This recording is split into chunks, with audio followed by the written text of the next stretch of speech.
In the name of God, who through Christ calls us o'er the tumult. Amen. Amen. Please be seated.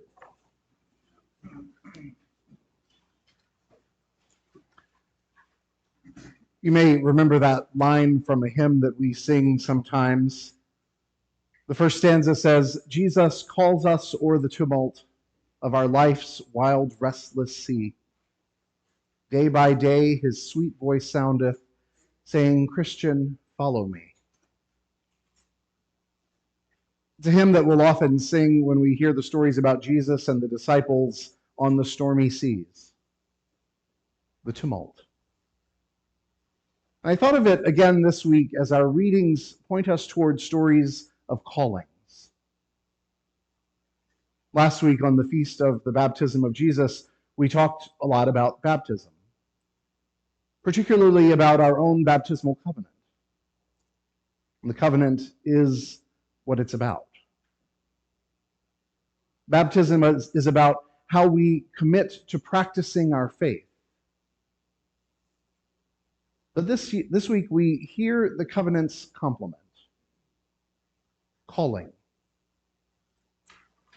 Calling is about how we unite our practice of the covenant with God's will. And here's the thing about calling. It always comes with questioning. It always involves a little tumult. It always comes in the midst of life's wild, restless seas, as the song says. Sometimes it even contributes to that wild restlessness.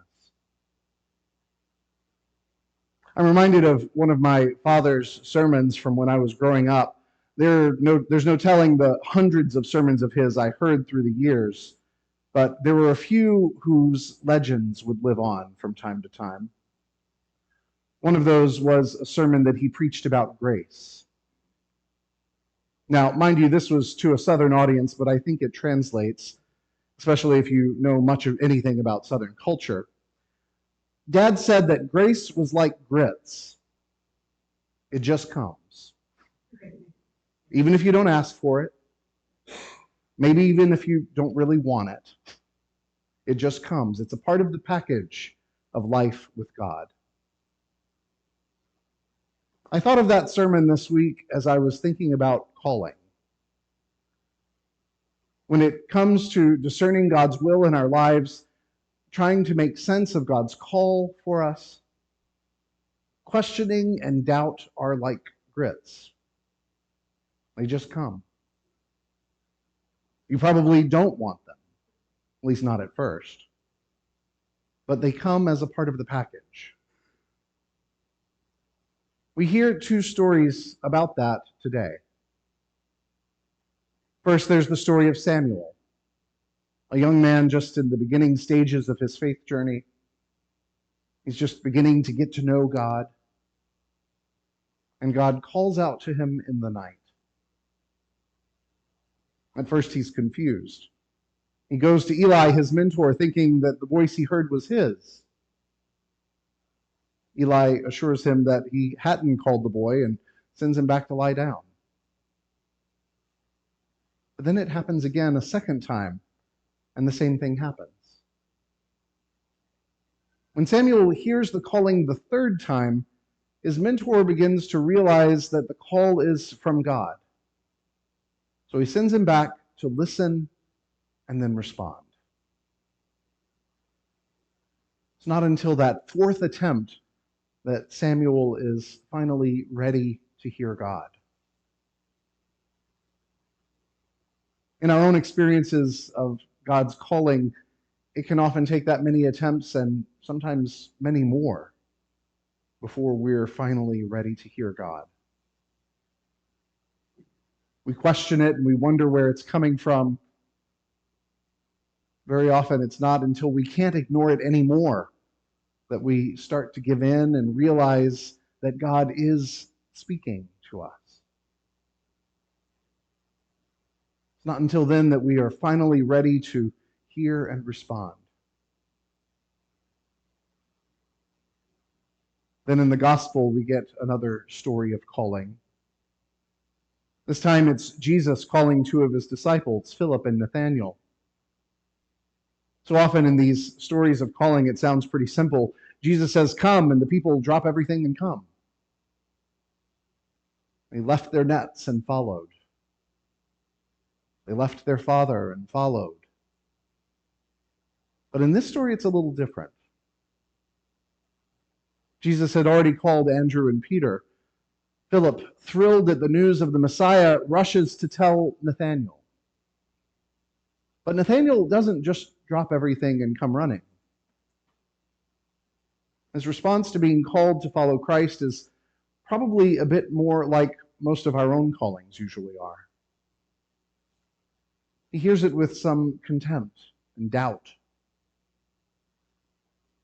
You can almost hear his callous smirk as he says, "Can anything good come out of Nazareth?" It's not until he meets Jesus on his own that he finally embraces that he is being called. In both of these stories, we hear callings accompanied by questioning. Samuel didn't recognize God's voice when he heard it. Nathanael heard the call but doubted its legitimacy. He was at first blinded by his own prejudice. In my own vocation, I initially made the mistake that a lot of people make. Over the course of years, I began to understand my calling to this priestly vocation. But my mistake was my initial assumption that once I'd worked that out, I'd finished. As if my ordination was like a graduation from discernment. Like, yay, I discerned. Now I can move on. But I soon learned that the process of discerning a vocation to the priesthood is just one of many discernments. Innumerable discernments. It's certainly a big one, but in reality, it is more of a preparation than a conclusion. It didn't take me long to realize that I still had discernment work to do, and that I would be doing this work for the rest of my life. From time to time, I'd have to discern what God was calling me to do with this vocation, what ministry setting it would be expressed in. I'd often have to use tools of discernment, tools of listening for God's call when confronting problems. Most weeks, I'd have to work to hear God's call as I was preparing to preach. Practically everything in my life would involve discerning and listening for God's call and guidance. And very often I get it wrong. Very often I have to confront some particular call a lot of times before it will really begin to sink in. Very often I am blinded by my own preconceived notions and can't hear my call as clearly as it's being given.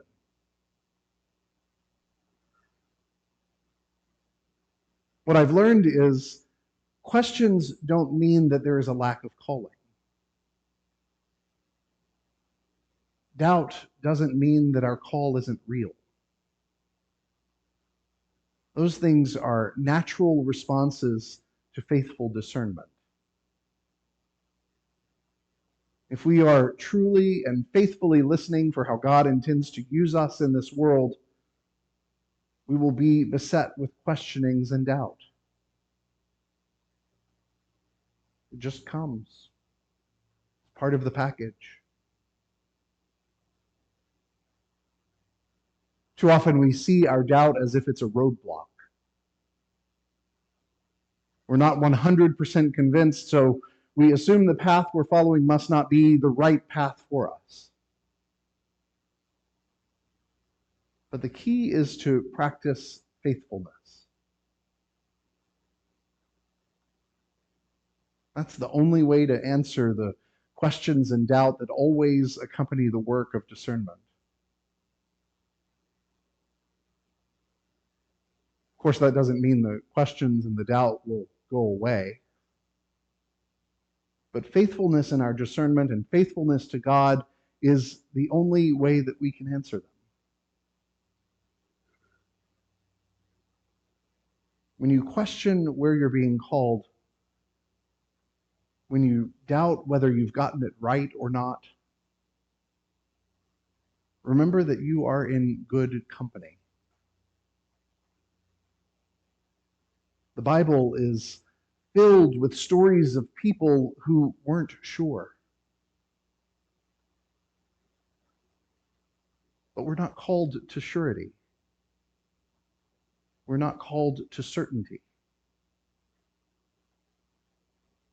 But we are called to faithfulness. We are called to trusting the process, even through our questions and through our doubt.